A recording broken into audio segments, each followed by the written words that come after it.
Tonight, the chairman of the Alliance of Lehman Brothers Victims tells us what banks did wrong and what he's going to do next. And IPOs, markets of the future.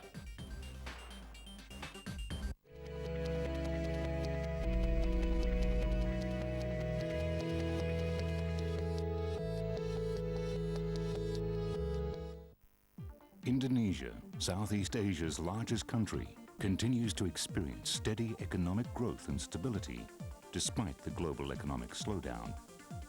Indonesia is pro-business and welcomes international investors. Committed to rule of law, Indonesia is building an open, vibrant economy that offers investors abundant opportunities from its huge natural resources, large market, and efficient workforce. Indonesia is attracting international investment in a number of growth sectors, including infrastructure, energy, and agribusiness. BKPM is working with a growing number of companies, including a partnership with a global financial institution, to establish and profitably grow their operations in Indonesia. Make Indonesia your next investment destination.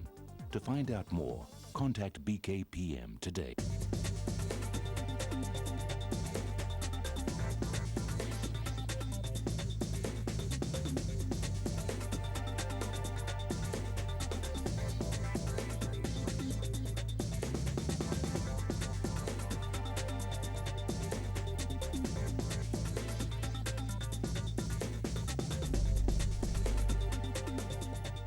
Bloomberg Television, the source.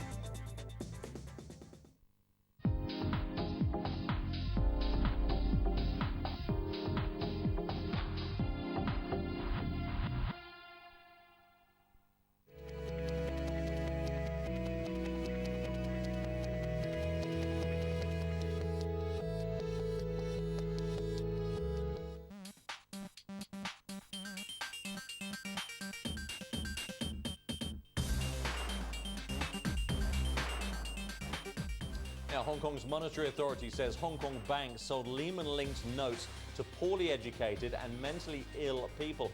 A report released by the Legislative Council showed 102 such cases in which it called vulnerable investors were targeted. Well, joining me now is an advocate for some of those investors. Peter Chan is chairman of the Alliance of Lehman Brothers Victims. That's a group of retail investors in Hong Kong. Very good day. Thanks for joining us today. We're talking about Lehman mini bonds. Very big story in Hong Kong. Basically, complex structured notes, which people thought were going to get them a yield.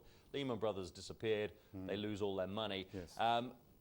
People who are educated and know what these products are should have read the fine print.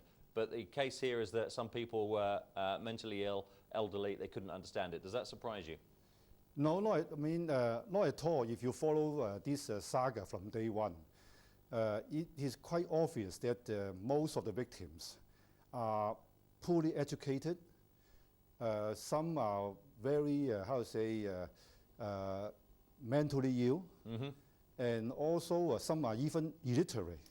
Most of them are grassroots class in Hong Kong. They have invested almost all of their lifelong savings into mini bonds because of being misled or missold on the part of the banks and security firms. And this is the point. The banks are being accused of having misled people and missold people. Now, the government really hasn't had anything to say about this, has it? So far, they have said nothing. So what do you want the government to say?